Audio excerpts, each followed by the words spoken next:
Good afternoon to everybody present here. Good afternoon, ma'am. Good afternoon, ma'am. Good afternoon, Good afternoon, ma'am. Good afternoon, ma'am. Good afternoon, ma'am. 11 of you present today. And I hope I haven't kept you waiting for very long. It took me some time.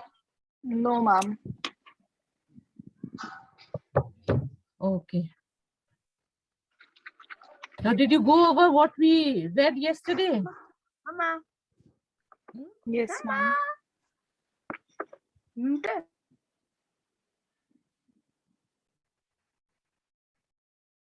Went over what we read yesterday. So, Yes, ma'am. The last topic which you taught us was problem of the subject. haven't started that yet, I think. Ma'am, you have given a short started. synopsis about it. You've started about it.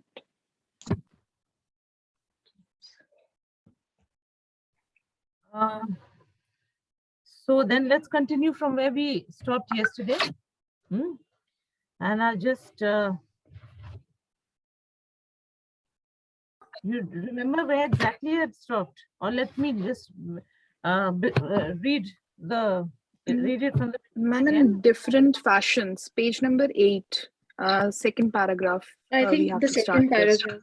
Yes. Yes, ma'am. In different fashions using diverse procedures. So in this topic that he is going to discuss, the problem of the subject, he tells us that he's going to tell us how, what are the different modes by which human beings have been made into subjects. And he talks about the different modes of objectification of the subject. And of that, the first mode was dividing practices. And then he has given examples of dividing practices as, he has used words like isolation, confinement, classification. These are the dividing practices of how certain groups are created from the population, certain people are identified and separated from the rest of the population. Okay. And he talks about the rise of modern psychiatry and its and then the stigmatization and normalization of sexual deviance in modern Europe. Okay. So in different fashions, using diverse procedures and with a highly variable efficiency in each case, the subject is objectified by a process of division, either within himself or from others. In this process of social objectification and categorization, human beings are given both a social and a personal identity. Essentially, dividing practices are modes of manipulation that combine the mediation of a science or pseudoscience and the practice of exclusion, usually in a spatial sense, but always in a social one. So this, I think you can underline, because this is something that is important, because this is going to lead to what is the main crux of Foucault's argument, the creation of knowledge and power. Just a minute. Just a minute. Hello. अच्छा अच्छा video on नहीं है अच्छा अच्छा अच्छा okay okay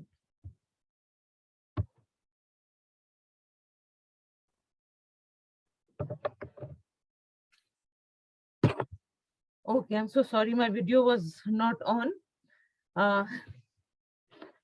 Okay, so what is important about these dividing practices that Foucault discusses is that these are all modes of manipulation.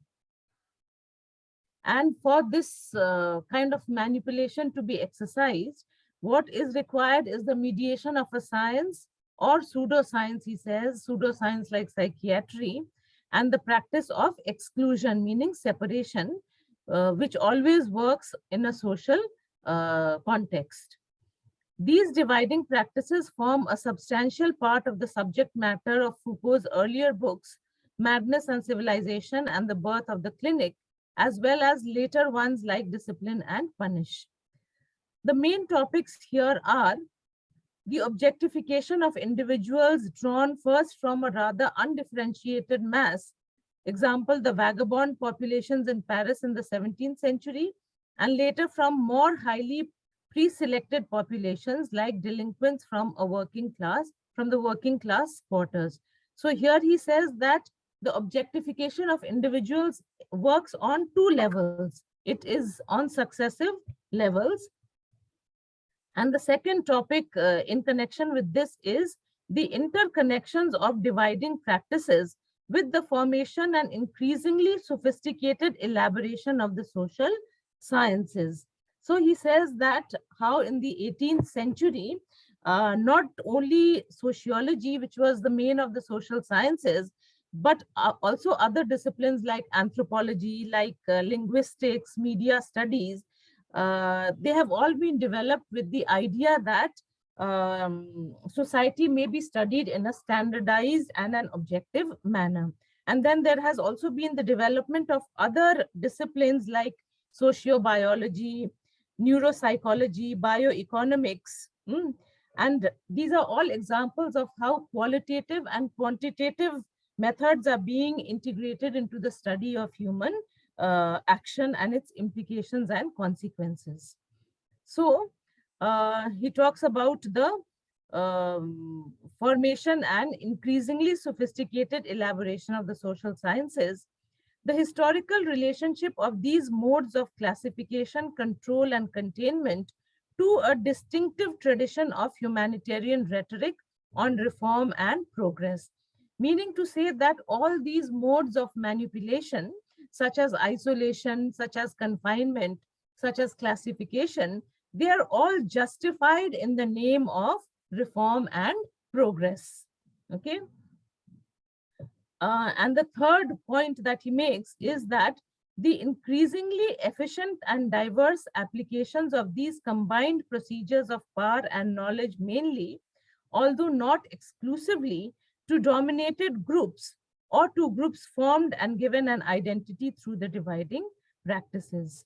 So these are actually procedures of power and knowledge, and they are they are being applied in a more and more increasingly efficient manner and in diverse manners to these groups that are formed by the dividing practices.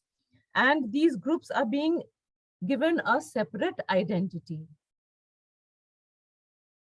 Now, the second mode for turning human beings into objectified subjects is related to but independent from the first. Let us call it scientific classification. It arises from the modes of inquiry which try to give themselves the status of sciences. For example, the objectivizing of the speaking subject in grammar general, philology, and linguistics, or the objectivizing of the productive subject, the subject who labors in the analysis of wealth and of economics, or the objectivizing of the sheer fact of being alive in natural history or biology. This list constitutes a concise summary of the contents of Foucault's most controversial but also most well-received book, The Order of Things.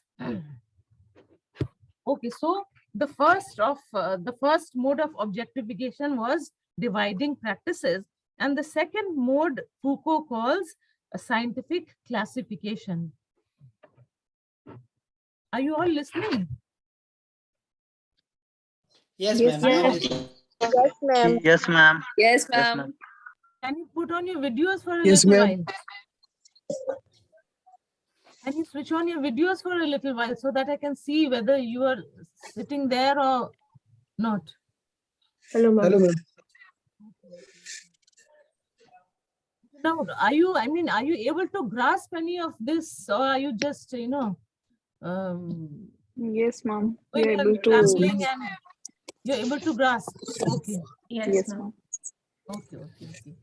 Okay, so this second mode of objectification of the subject is called scientific classification. Okay? And as examples of scientific classification, he takes up three, he gives examples of three areas. The first one is the area of grammar, philology, and linguistics, which is the field of language. And the second one that he talks about is the objectivizing of the productive subject, the subject who labors in the analysis of wealth and economics. So this is the second one is in the sphere of economics, social economics, so as to say. And the third one is the objectivizing of the sheer fact of being alive in natural history or biology. Now, he says that this list constitutes a concise summary of the contents. Okay. In this dense and erudite study, Foucault shows how the discourses of life, labor, and language were structured into disciplines, how they became separate fields of discourse, how they became separate fields of functioning and study, and how in this manner they achieved a high degree of internal autonomy and coherence, and how these disciplines of life, labor, and language, which we tend to view as dealing with universals of human social life, and as therefore progressing logically and refining themselves in the course of history, as in the natural sciences, changed abruptly at several junctures, displaying a conceptual discontinuity from the disciplines that had immediately preceded them. Okay, so here, when he's talking about scientific classification, the first thing that he says that there are certain fields of, social sciences, or there are certain fields of human activity which developed into a kind of which developed a separate discourse of by itself, and which was autonomous, which did not depend, which was free from any other field, which functioned by itself within itself to create a separate category. And the examples that he gives are the fields of language, the field of labor, and the field of life itself. Life as it is discussed in natural history or biology, and language as it is discussed in the fields of grammar, philology, and linguistics, and labor as it is discussed in economics. Now, he says that these disciplines, they became autonomous and coherent by themselves, and But the second point that he makes about these scientifically classified fields is that they changed abruptly at several junctures, displaying a conceptual discontinuity from the disciplines that had immediately preceded them. Meaning to say that they developed their own discourse, and in a way they separated themselves from their origins. They separated themselves from their source, and they became something that was completely autonomous, completely different, completely separate, and completely free from the earlier disciplines that had preceded them. Okay, so what is important here, the point that he is making is about the these junctures and this conceptual discontinuity. Okay, so the historical breaks that set off the classical age, roughly from the middle of the 17th century to the French Revolution, are characteristic hallmarks in all of Foucault's writings. Given French history, there is nothing particularly surprising about this chronology.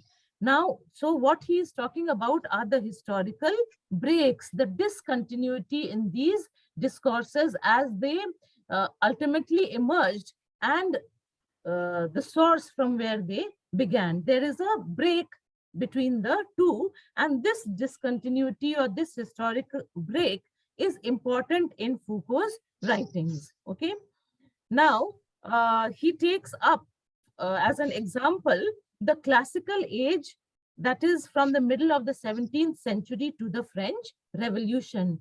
Now the French Revolution, you know, took place in around 1789. So he's talking about this period of the 17th, the 16th, the 17th and the 18th century, which is also referred to as the time of general crisis. Okay, this is a term that has been used to describe that period, because that period was a period of global conflict.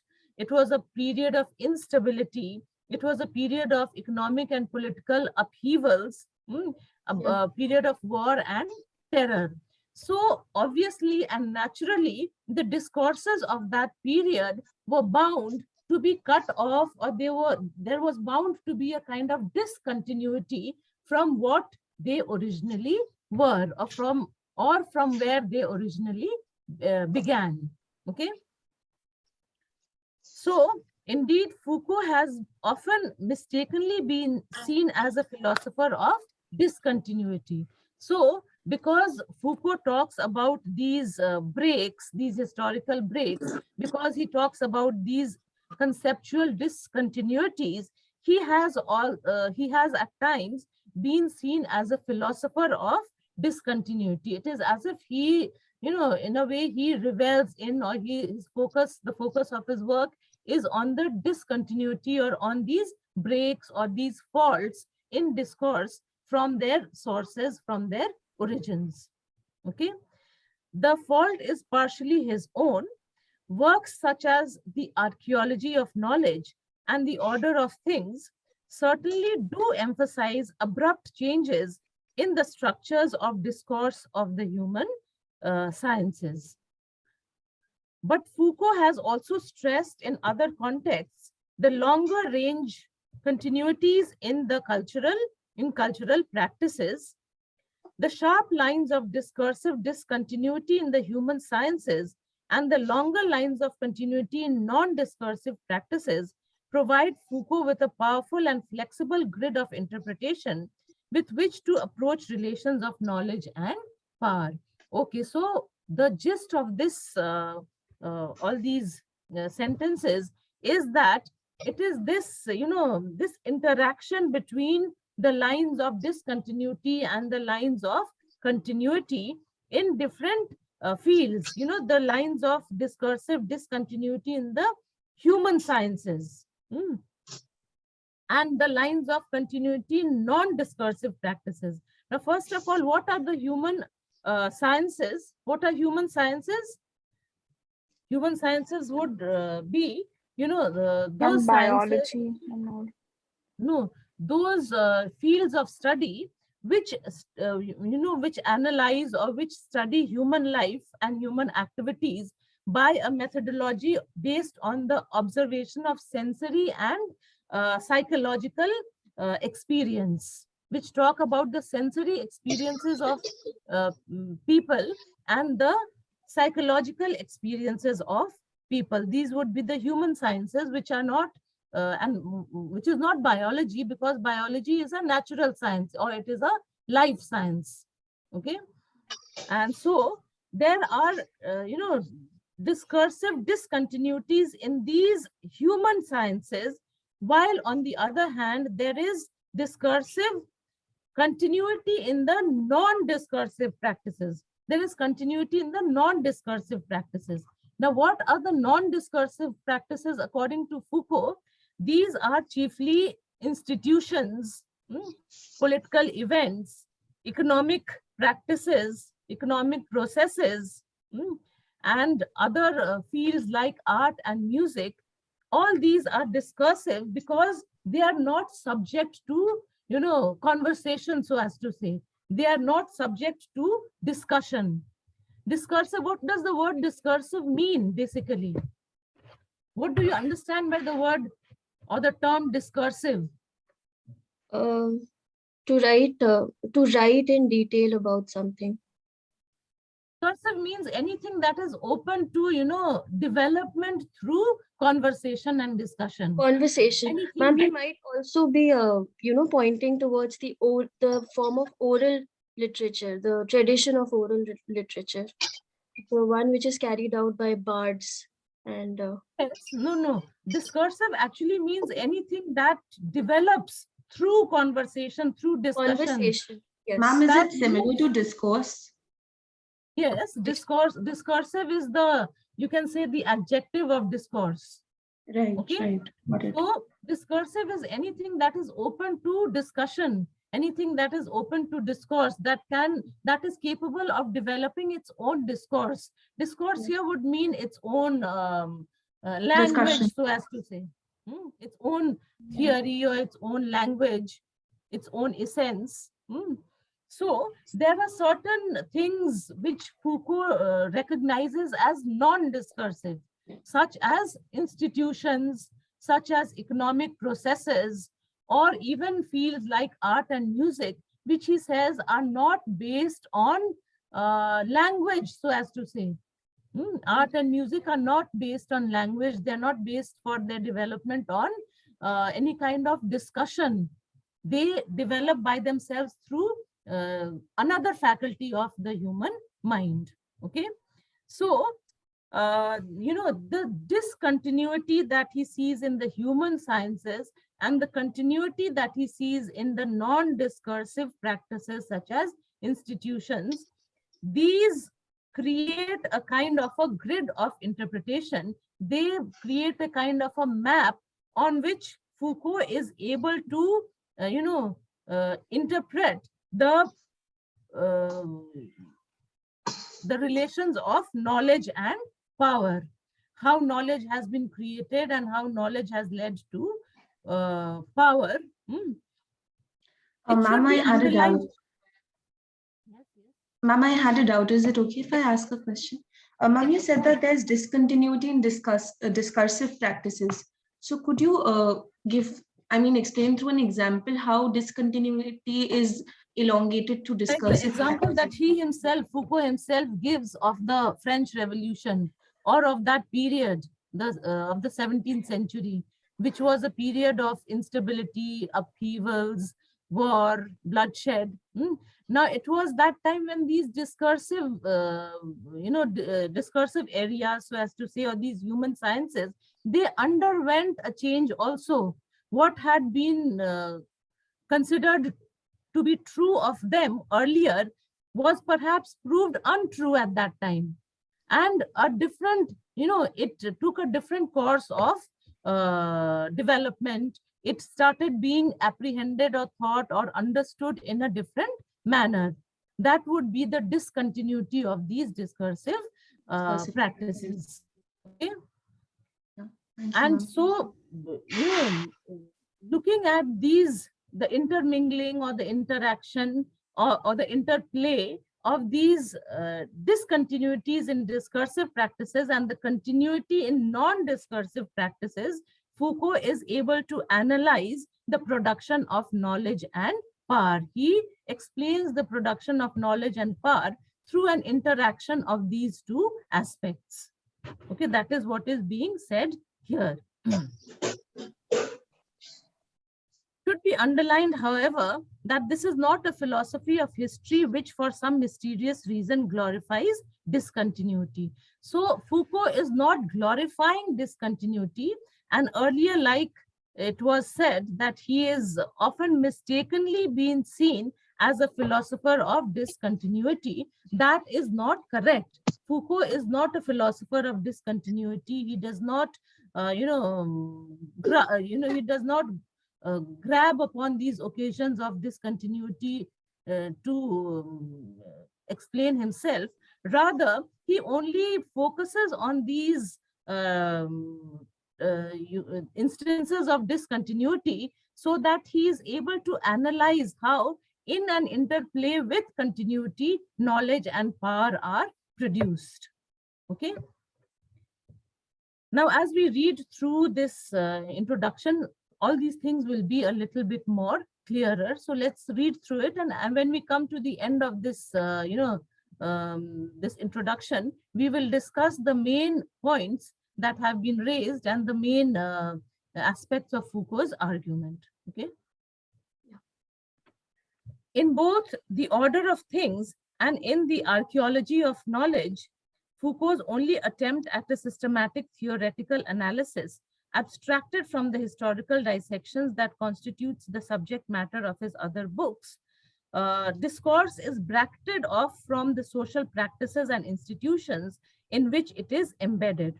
Okay, so you remember that this explanation has been written by Paul Rabinov, who was a who was a professor and who analyzed Foucault's work, and this is his interpretation of Foucault. So he says that in these two books that Foucault wrote, The Order of Things and The Archaeology of Knowledge, he finds that Foucault has attempted a systematic theoretical analysis. You remember how earlier he said that Foucault was suspicious of theories. He did not believe in theorizing. He did not believe in theories because theories, according to him, were abstractions. And he never believed in any kind of abstractions. He believed more in the concrete actions that have been revealed through an analysis of history. Okay, so in these two books, he attempts a systematic theoretical analysis abstracted from the historical dissection that constitutes the subject matter of his other books. And in these two books, it is seen that discourse is bracketed off from the social practices and institutions in which it is embedded.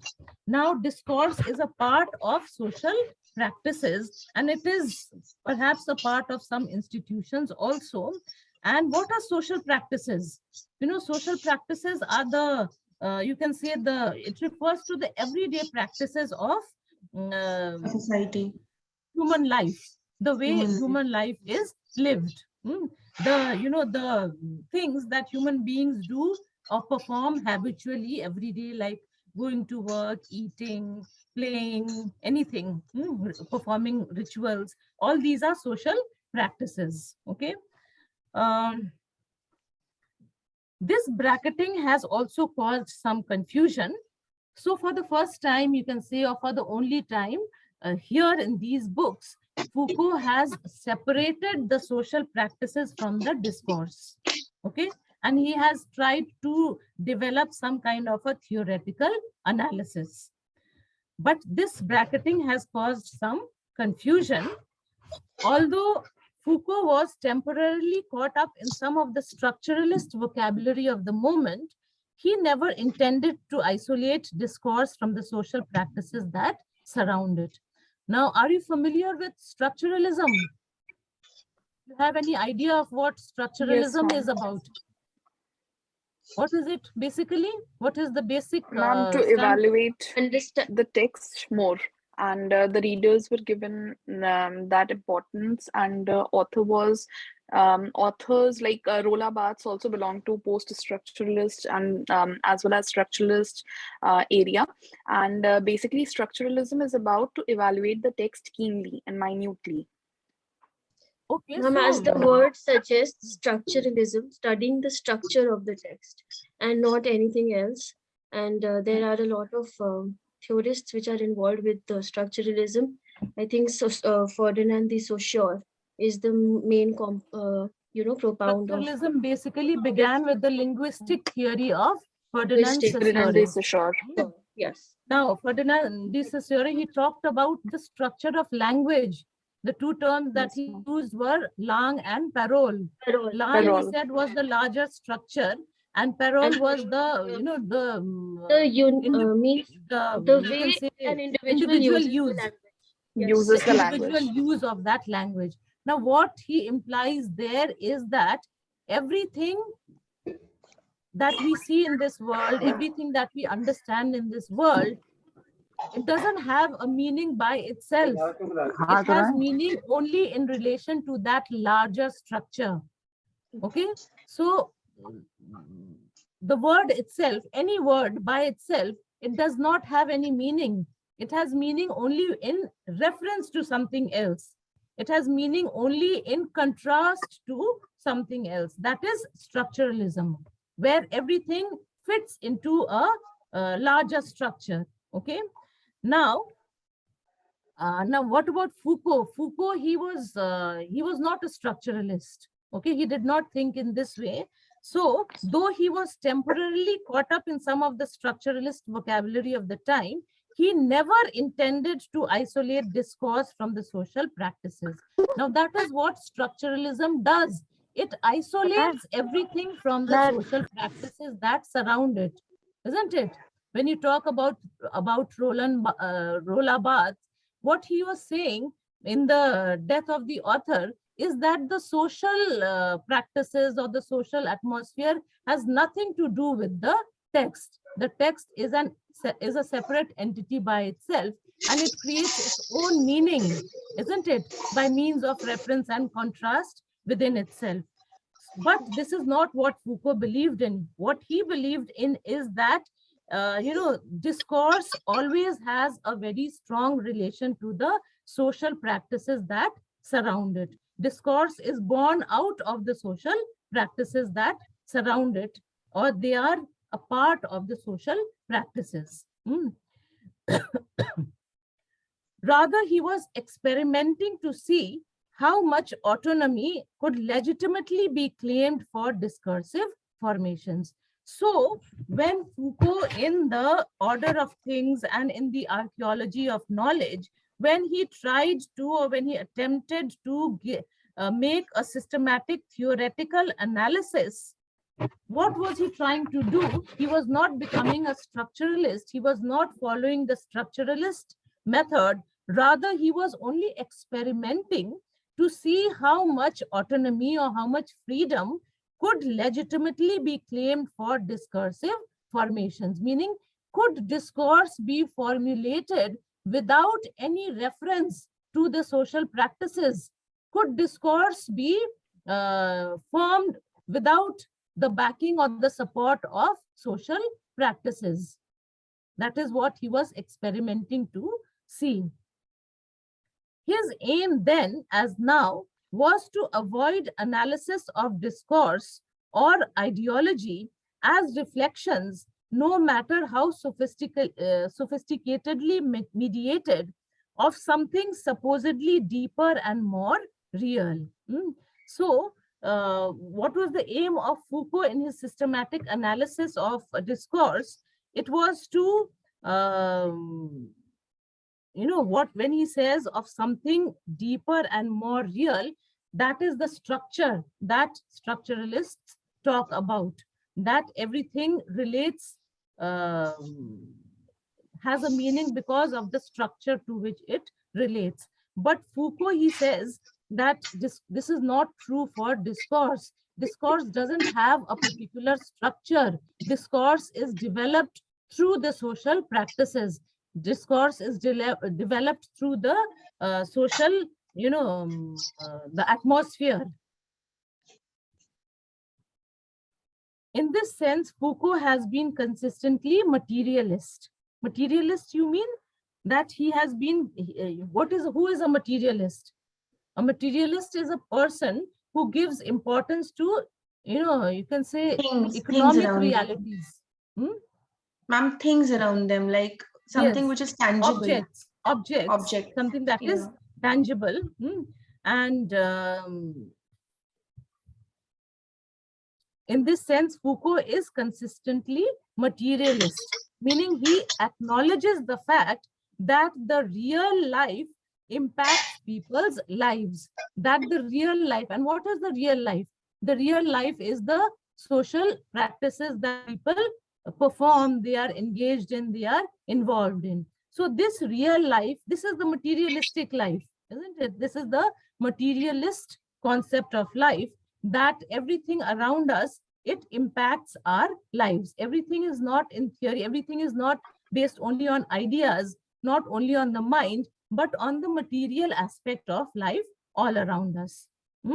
So, in this sense, Foucault has been consistently materialist in asking, how does discourse function? His aim has been to isolate techniques of power exactly in those places where this kind of analysis is rarely done. Now, how does discourse function? What is the, how does Foucault answer this question, or how does he go about answering this question? How does discourse function?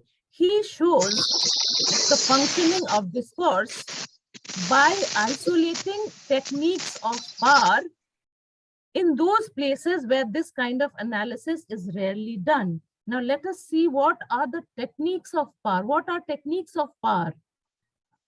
Techniques of power are the, you can say, the instruments of power, the tools of power. Those methods through which power is exercised. What to use, exercised. Now, there have been outlined 10, you can say 10 methods of or 10 techniques of power. And of these techniques of power, some of them are the method of surveillance, the method of exclusion, the method of classification, of distribution, individualization, regulation, totalization. All these are techniques of power. These are the methods, the ways in which power is.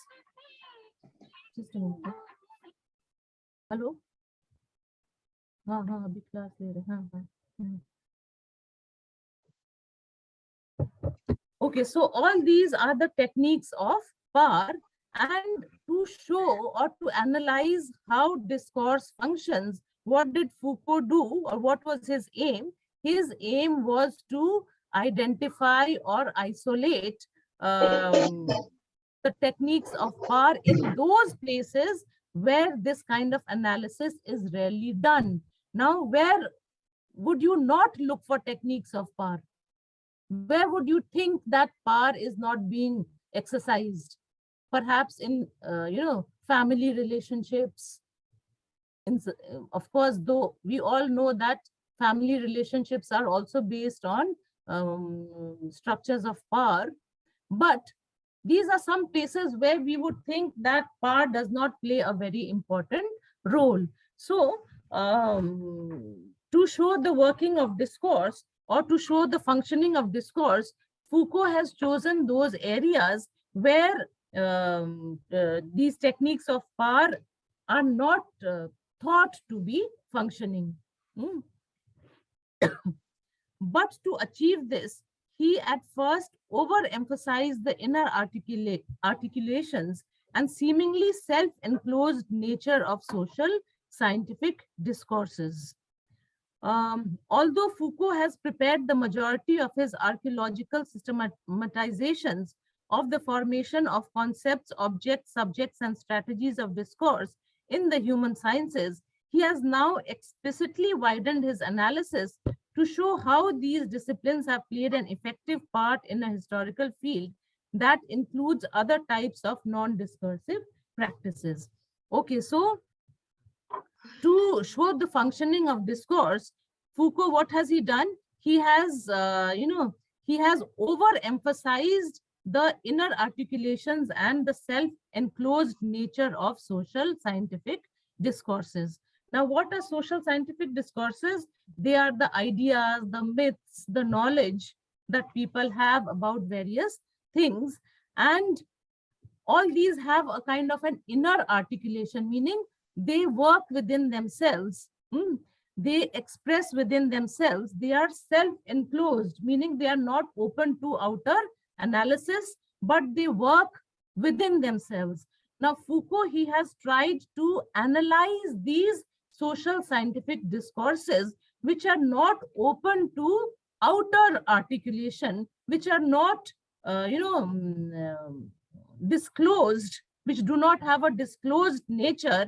And these are the places where it is thought that the techniques of power do not function.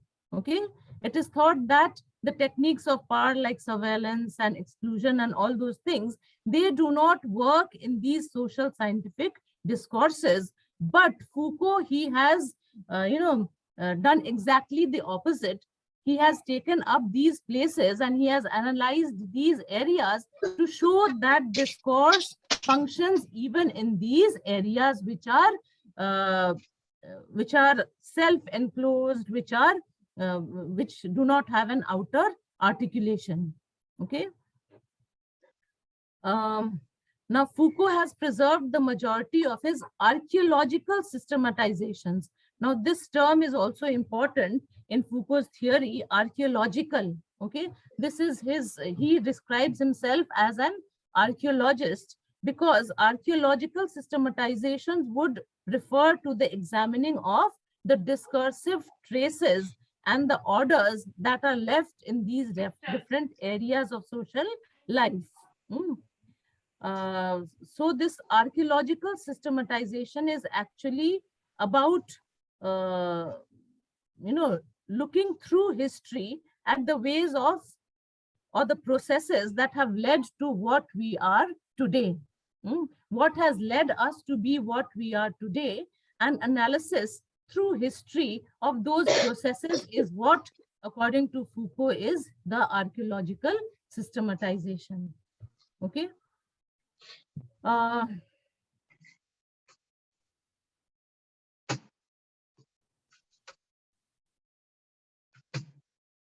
Okay, now let's go on to the next paragraph.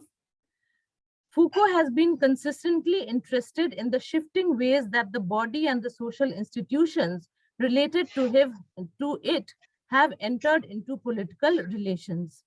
In the first mode of objectification, that is the dividing practices, the constituted subject can be seen as a victim caught in the processes of objectification and constraint, most obviously the case for prisoners and mental patients.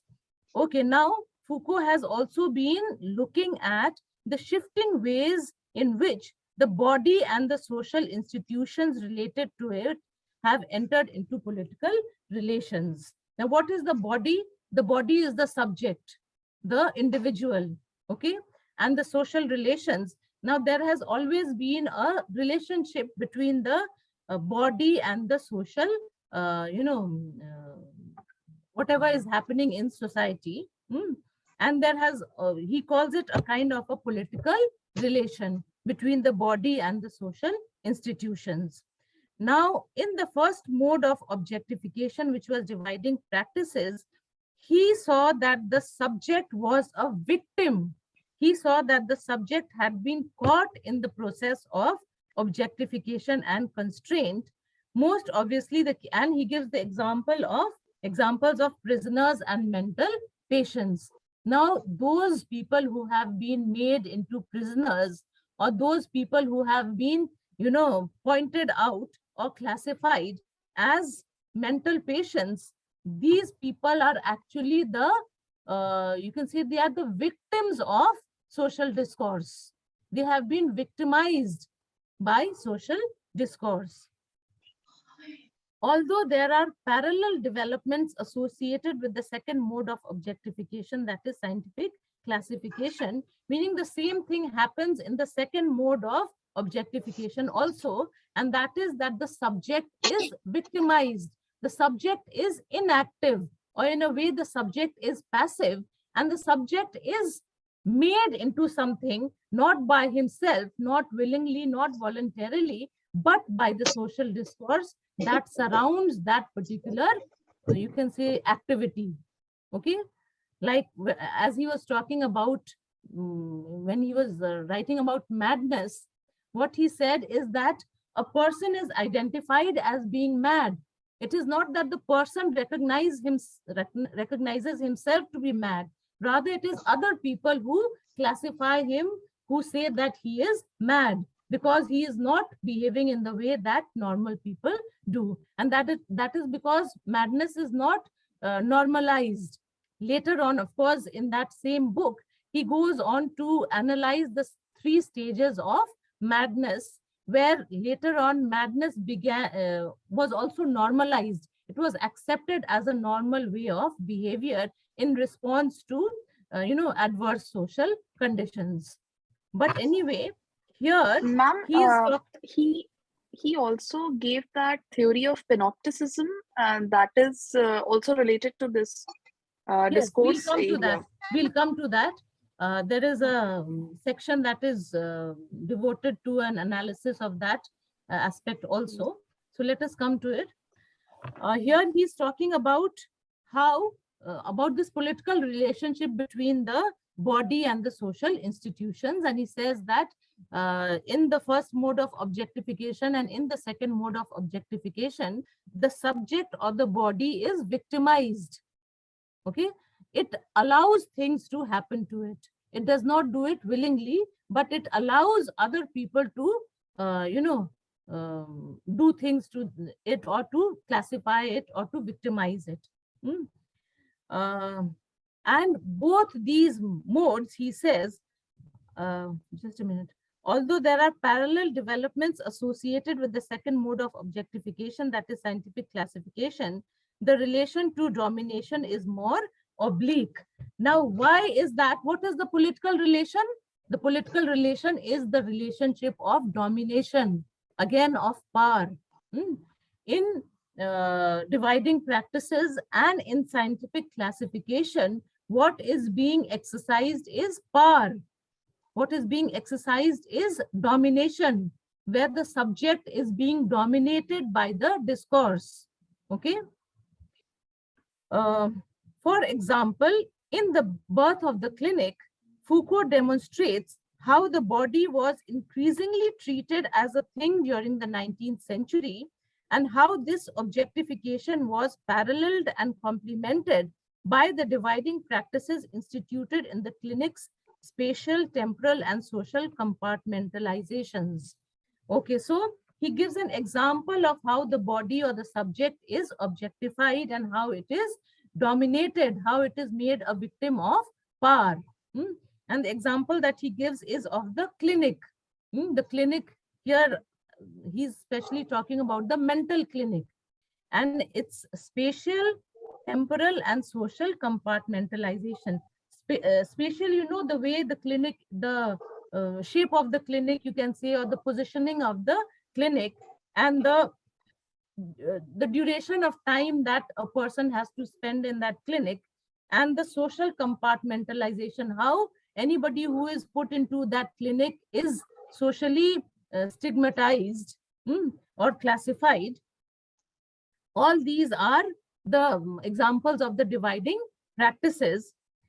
But the 2 dimensions, dividing practices and scientific classification, are not the same thing, nor are they orchestrated together by some unseen actor.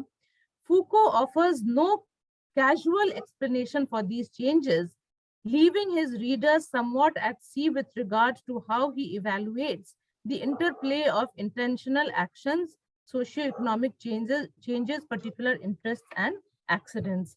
So what Rabinowitz is saying here is that Foucault has not given very, profound explanations for these things that he is talking about here, and for these, the dividing practices and scientific classifications. And he does not explain, or he does not evaluate, he does not discuss things like intentional action or socio-economic changes, particular interests and accidents.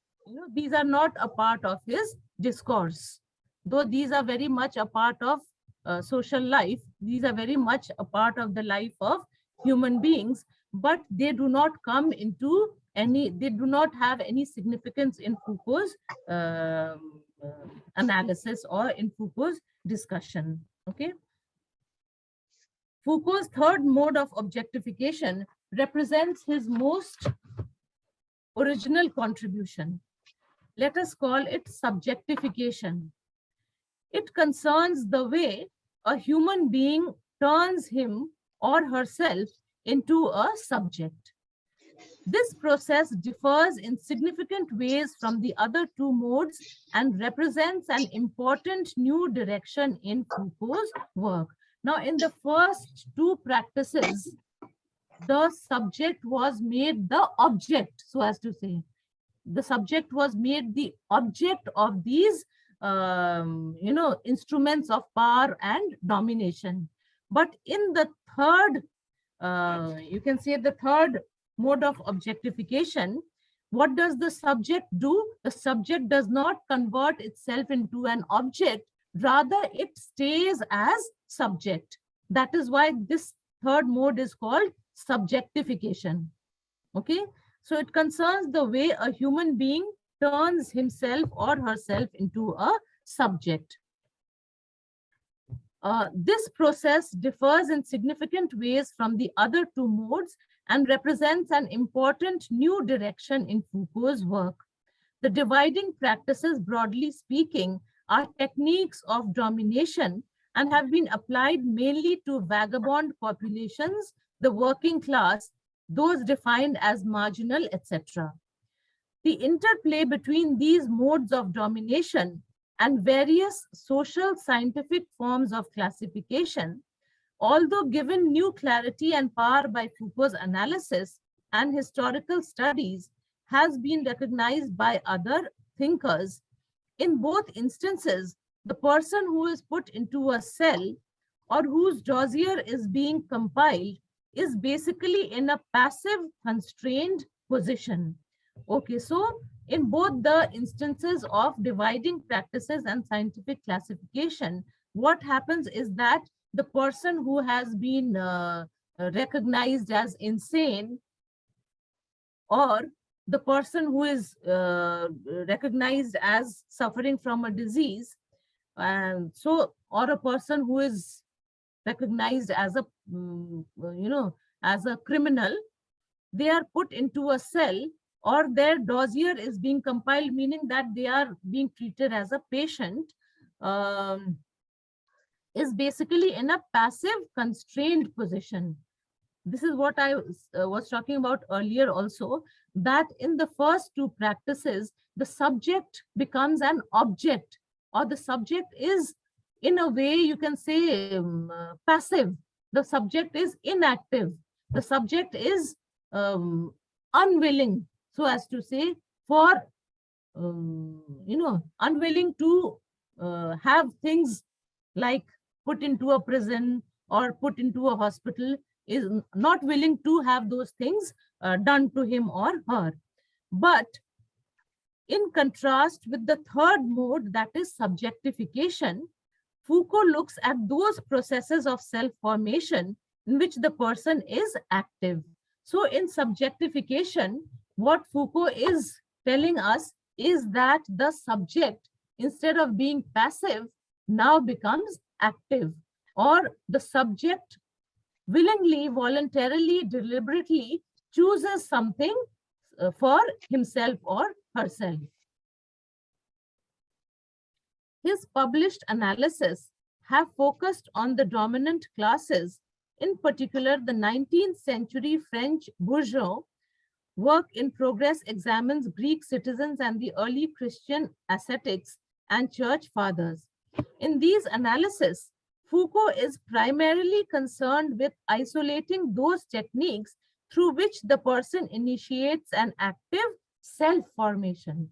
So subjectification is active self-formation, where the person himself or herself chooses a particular activity or a particular, phenomenon for himself. So,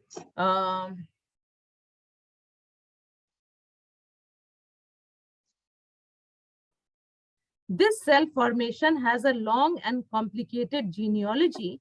It takes place through a variety of operations on people's own bodies, on their own souls, or on their own thoughts, on their own conduct. So this self-formation, which is what he calls subjectification, he says it has a complicated genealogy, meaning origin, and it takes place through a variety of operations on people's own bodies and their own souls, their own thoughts, their own conduct. So people in a way are able to choose for themselves, choose for their own bodies. They are able to choose for their own souls, their own thoughts and their own conduct. These operations characteristically entail a process of self-understanding by one which is mediated by an external authority figure, be he confessor or psychoanalyst. Okay, so these processes of, or these operations of subjectification, what are they or how do they work? He says they entail a process of self-understanding by one which is mediated by an external authority figure. So, the subjects or people, they come to a state of self-understanding, and in this process of self-understanding, they are helped, they are assisted by a mediating, external authority figure like the confessor or the psychoanalyst. Now, confessor and, this, you can say this phenomena of confession was also a very important point that Foucault discussed in his theory, and the confessor or the psychoanalyst, meaning the confessor and the psychoanalyst, what do they do basically? They help the person to come to an understanding of himself. They help the person to come to an understanding about his own, physical needs, about his own spiritual needs. And psyche. the psyche, yes, about their own thoughts, that is their psyche, and about their own behaviors, which earlier people used to decide for them, that if you are behaving in this way, you are insane. If you are behaving in this way, you are a criminal. Or if you have this kind of sexuality, then it is not normal. But the confessor or the psychoanalyst, what they do is that they help the person to come to an understanding, to an acceptance of himself, and to a normal kind of understanding of himself. And this is subjectification. Yes. For example, we get to see this in the case studies of Sigmund Freud. When we read his case studies, he also does the same thing. He's a psychoanalyst and he tries this confessional theory. So we have read that in the case studies of Freud. Yes. So that is what Foucault also agrees with. Okay, that he gives he attaches importance to this process of self-understanding. Yes. Foucault shows us, for example, how during the 19th century, there was a vast proliferation of scientific discourses about sex, in part because sex was seen as holding the key to self-understanding. This line culminated in Freud. Okay, so like you were saying, This is very similar to Freud's methodology. Okay. Okay, so now he Foucault- mentions Freud. Okay. Yes. Yes. Foucault also points to a growing obsession with sexuality, the health of the individual and the race, the growth of medical discourses about sexuality, and so forth. The individual and the race were thereby joined in a common set of concerns. It is important here not to draw too sharp a line between these processes of subjectification and, say, dividing practices. As Foucault shows in the history of sexuality and in Discipline and Punish, the two can be effectively combined, although they are analytically distinguishable. Okay, so ultimately he says that these different modes of subjectification, dividing practices and subjectification, they, the result, the outcome of both would more or less be similar, and they can be combined with each other. Not similar, but they can be combined with each other, though as subjects of analysis, they are distinguishable. But, a person, when he is identified as sexually divine, it is then that the person would go to a psychiatrist, or it is then that the person would, try to analyze his own state of thinking, and then with the help of an external mediator would come to an understanding of his own state of, thought or whatever. Okay, so with that we come to this to the end of this section, and should we take a break of 5 minutes? Let's take a break of 5 minutes. Yes, ma'am. Yes, ma'am. Okay, ma'am.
Okay, so I'm back.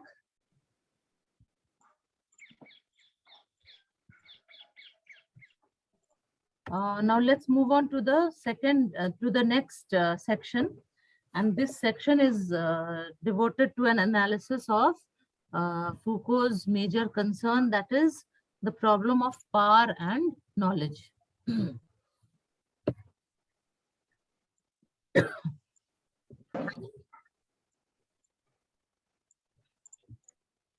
Okay, now let's read first what he has to say. Taken together, the three modes of objectification of the subject, those that categorize, distribute, and manipulate, those through which we have come to understand ourselves scientifically, and those that we have used to form ourselves into meaning-giving selves, designate the problematic of Foucault's inquiries. Okay, so the point of inquiry, the main points of inquiry of Foucault is these, you can say that these three modes of objectification. The first one, that is dividing practices through which we categorize, distribute, and manipulate. And the second one, that is of scientific classification, through which we have come to understand ourselves scientifically.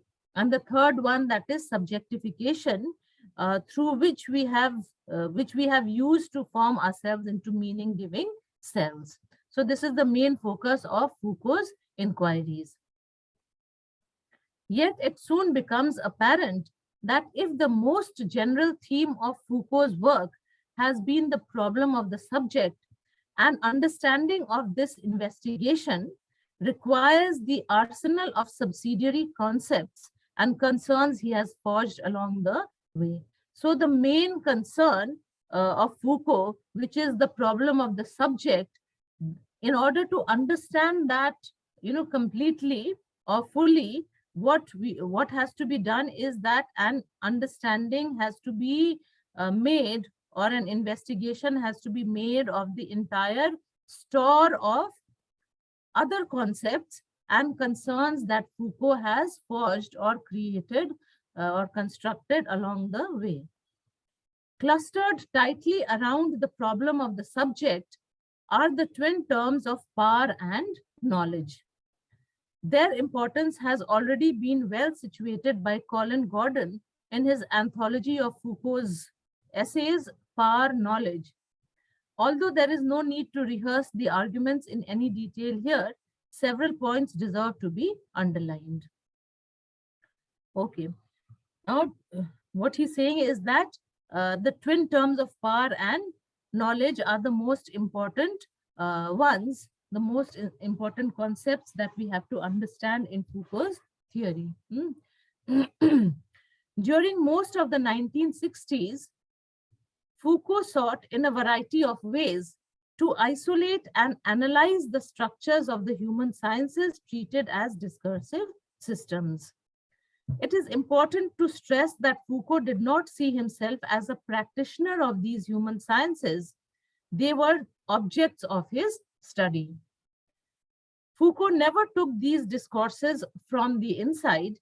That is, he never posed the question of the truth or falsity of the specific claims made in any particular discipline. Although he traced with great patience the discursive systems of the sciences of life, language, and labor, his aim was not to unveil the truths they had discovered or the falsities they had propounded. Rather, once again, it was the effective operation of these disciplines, how and around what concepts they formed, how they were used, where they developed. That was Foucault's prey. Okay, so what this means to say is that these, these discursive systems of life, language, and labor that Foucault has pointed out, he has never tried to destroy their autonomy. That is, he has never tried to argue about their essence from the inside. Rather, he looks at them from outside and he wants to see only how they have operated, how they have, how they have been used, how and around what concepts they formed, how they were used, where they developed. These were Foucault's prey, meaning these were the subjects of his analysis. The problem became how to analyze the statements,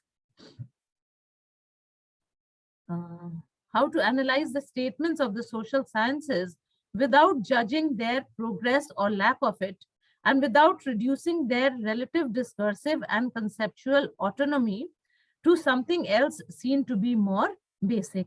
So the problem was that how should one evaluate anything without, without judging their progress, without looking at them from the inside. As Colin Gordon puts it, how are the human sciences historically possible, and what are the historical conditions of their existence? These are the questions that confront Foucault, okay? Parallel, although not identical, questions have obviously been raised before, most notably in Nietzsche's Genealogy of Morals, but Foucault has pursued the consequences of these questions with unparalleled systematicity and vigor. Foucault is resolutely and consistently anti-Hegelian and anti-Marxist in this area.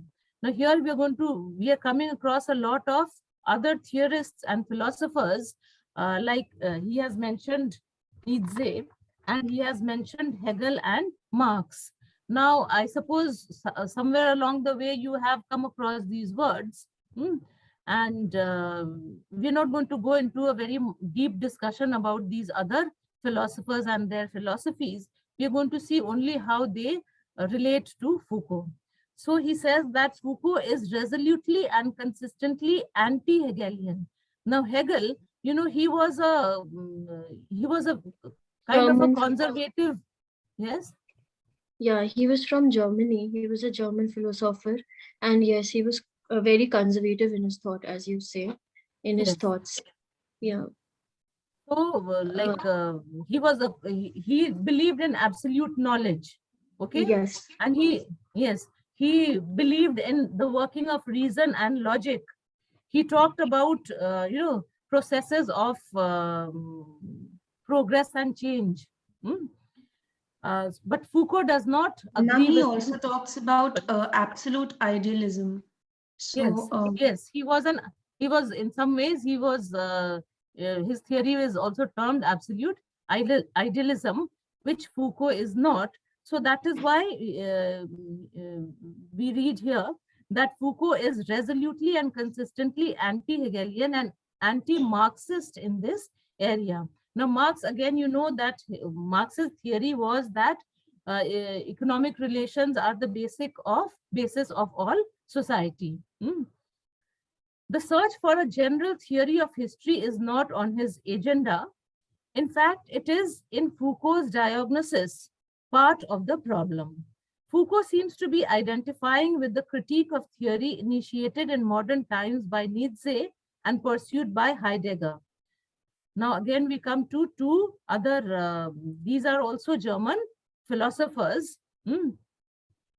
And Foucault seems to be identifying with the critiques of Nietzsche and Heidegger, particularly the belief of Nietzsche about historical awareness of the problems of knowledge, about truth, about human consciousness. Nietzsche was also not interested in absolute idealism, so as to say, but rather in the historical awareness of these things. And Heidegger also, Martin Heidegger, who was also a German philosopher, he also, criticized traditional metaphysics. Okay, so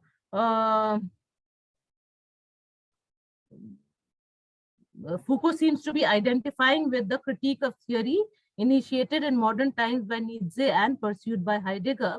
Yet Foucault's situating himself within this lineage does not entail the rejection of reason, meaning to say that Foucault does not entirely reject the working or the significance or the importance of reason.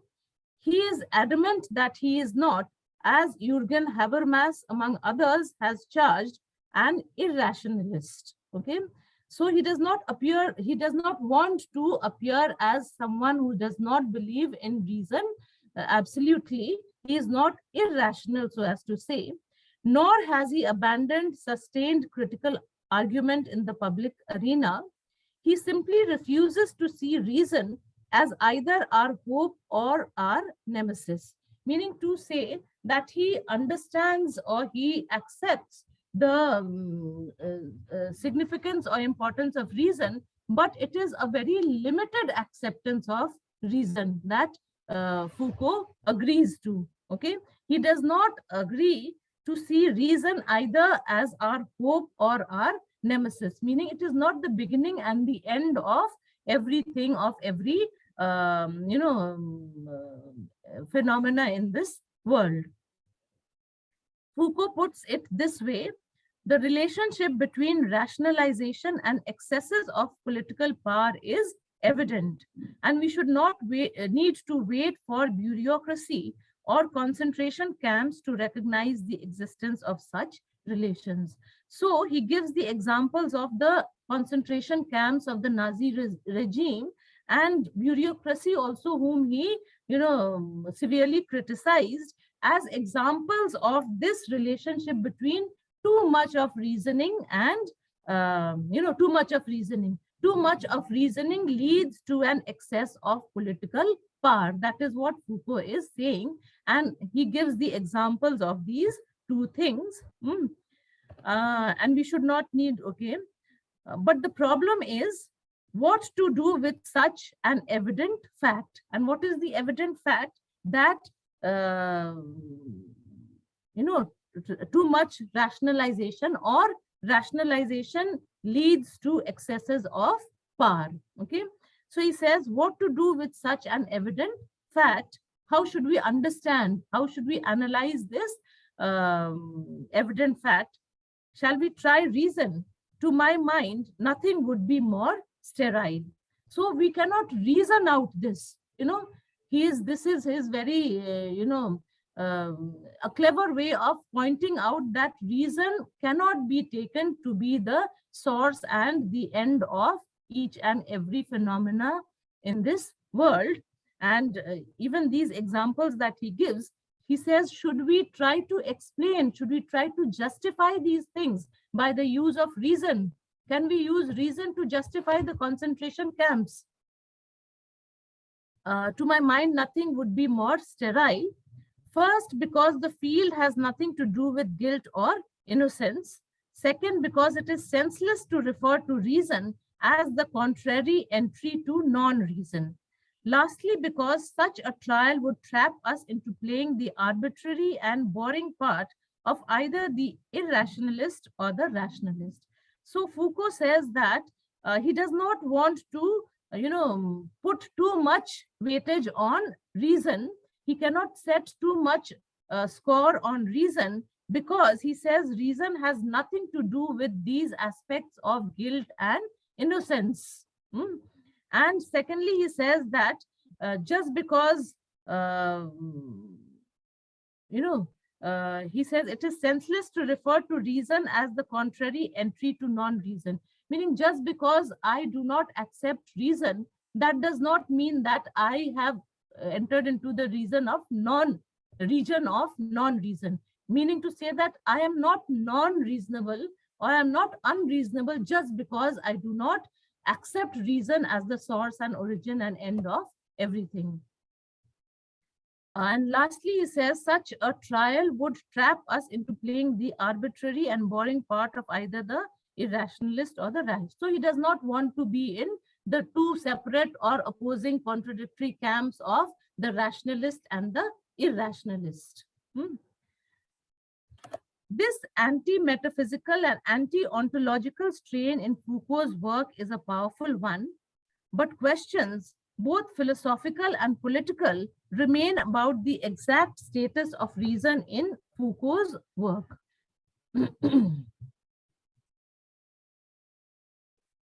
He seems to set himself close to, but apart from, a line of thinkers stretching from Max Weber, to Martin Heidegger through Theodor Adorno and Max Horkheimer. Each of these men, in different ways, recognized both a centrality and a danger in the processes of increasing rationalization and technological development of the world. Each also differentiated between types of reason or thinking, instrumental, substantive, formal, critical, etc., and attempted to separate out these dimensions and consequences of rational activity, which were pernicious and those which in some form or other could serve as instruments of resisting or overcoming the destructive functioning of reason in Western culture. Now, in this paragraph, we have come across a lot of names and a lot of theories.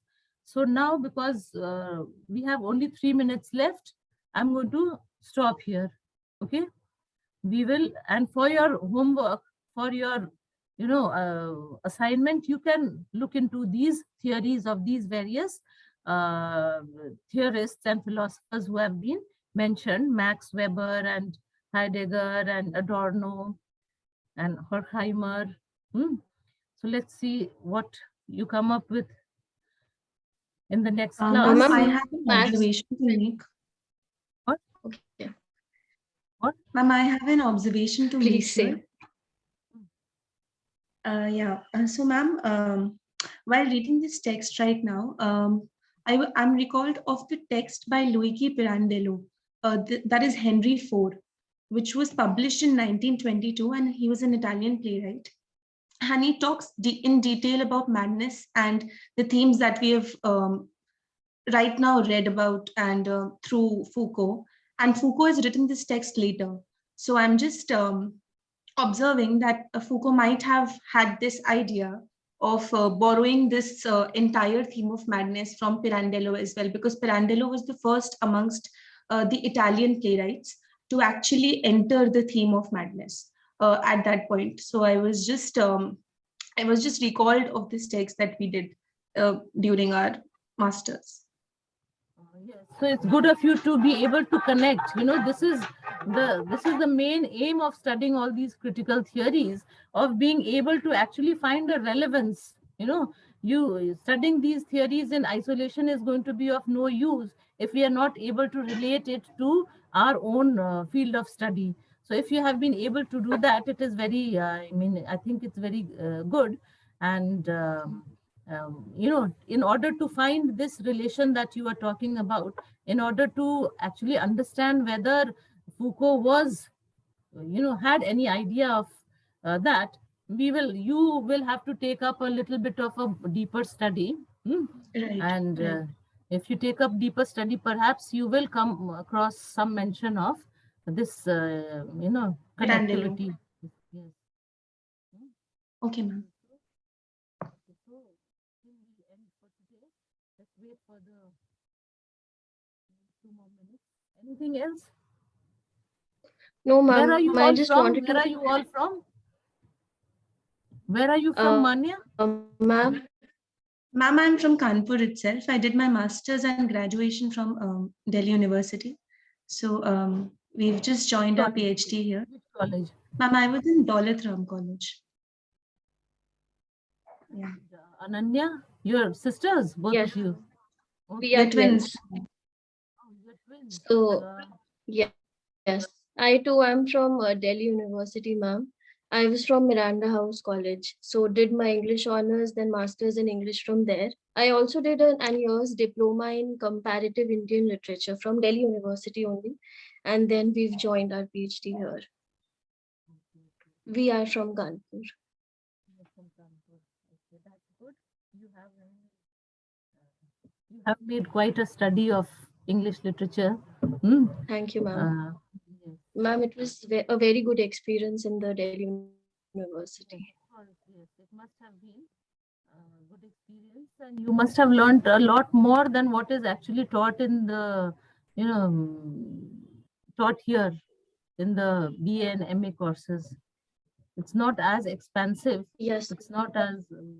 Ma'am, our undergraduation course was for 4 years. It was the FIUP batch, 4-year undergraduation program. So we have covered the syllabus of around 4 years in 3 years. So it was quite hectic for us in the last year, in our last year of Ma'am, also English it was honors. just graduation in English. So we didn't study any other subject. It was just English honors. So all our all 3 the 4 years. years, for all 4 years. Yeah. Not for all 4 Yeah, years. yeah, It was yeah. Yes, rolled ma'am. back to It's an honors course in English.